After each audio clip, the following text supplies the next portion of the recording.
So the problem over here, I seriously doubt it's the skylight, and there's a few notable things here. First of all, this is an area where water's going to collect. It will run out, but it's sensitive. So the fact that they terminated, which we already know, they terminated the roofing here, we know that's problematic.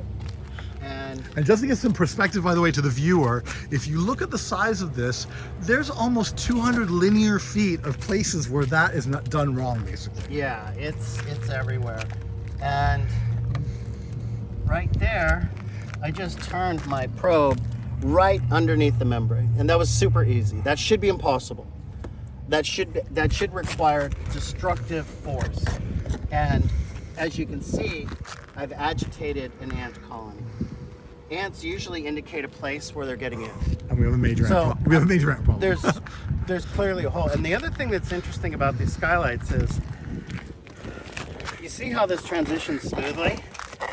This represents the proper way to transition up a vertical wall. Okay. This is technically, it's a vertical wall. It's actually just a curb, right?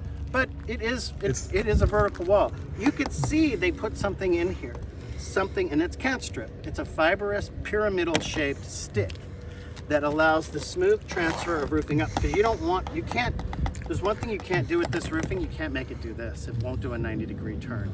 It'll crack. So this is proper. That's what you should be seeing here.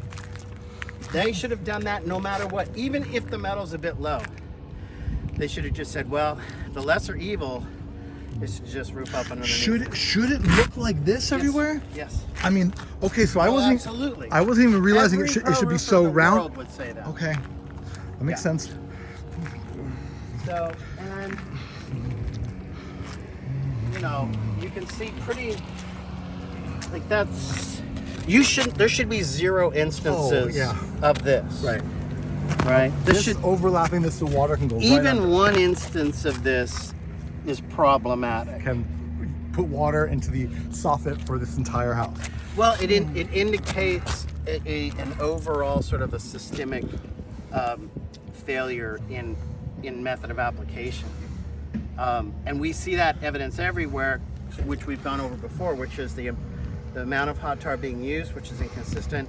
And I also believe that how hot it was, whether it's too cold or too hot, is in play. And that's based on the behavior of it.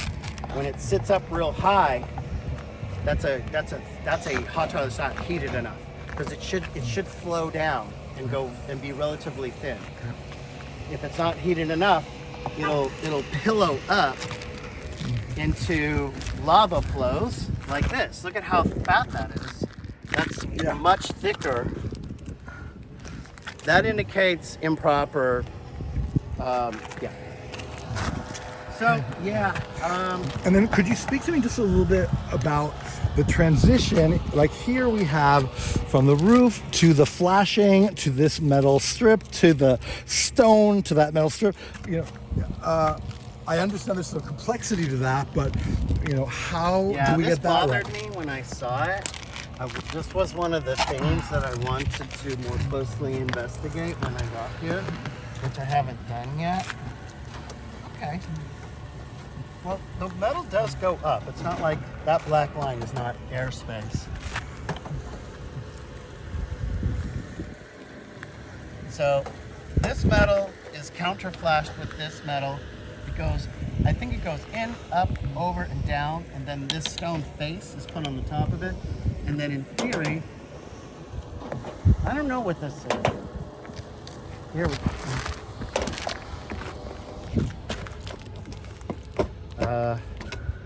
It's a pretty substantial Z-bar. I think I'm running it to metal.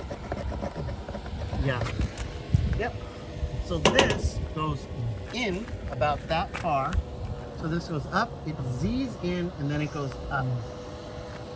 So this is all fine. Okay. This is okay. Right.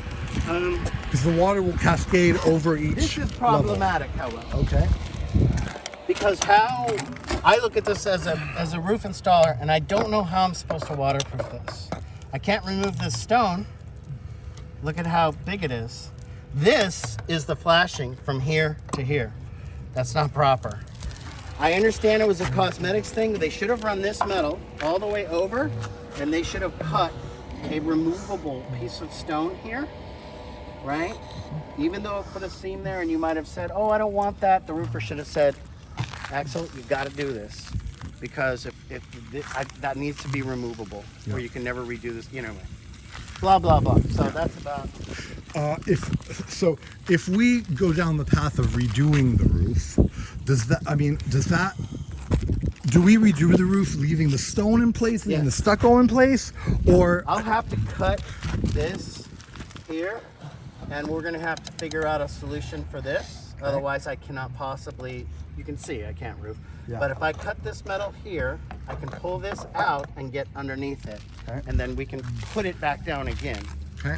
I just noticed this bubbling here. Is that fine?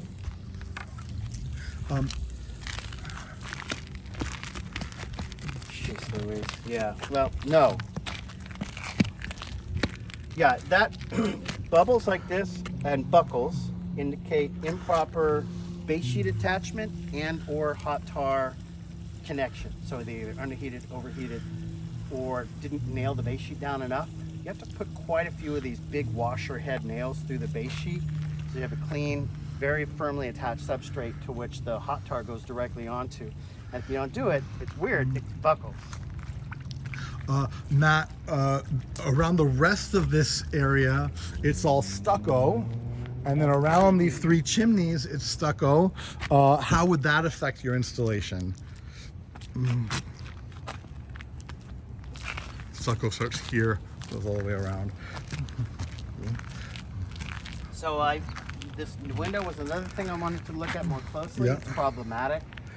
As you can see, the sill is pretty close to the wood and to the roof deck, I mean. And you can see they put some kind of a polymer here. There's like a gray sealant here.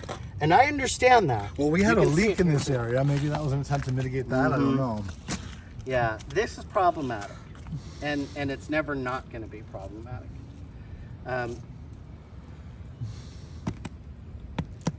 Okay. This may have to end up being sort of, without getting into major structural, like as in call another contractor and have them completely, well, basically get rid of the window. I'm sure that's not acceptable. So yeah, the window looks right at the Hollywood sign from inside the I house. understand. I'll have to come up with a solution for that. I knew the window was there for a reason. Yeah. It wasn't for no reason that it was there. So and then I'll probably have to do some kind of a sophisticated polymer seal on it.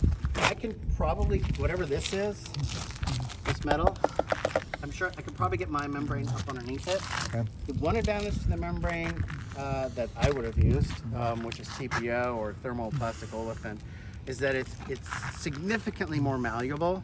Okay. It's capable of making 90-degree turns, or near enough, as makes no difference. And I can make any object or roof in any object with it, anything. I can make origami out of TPO. Okay.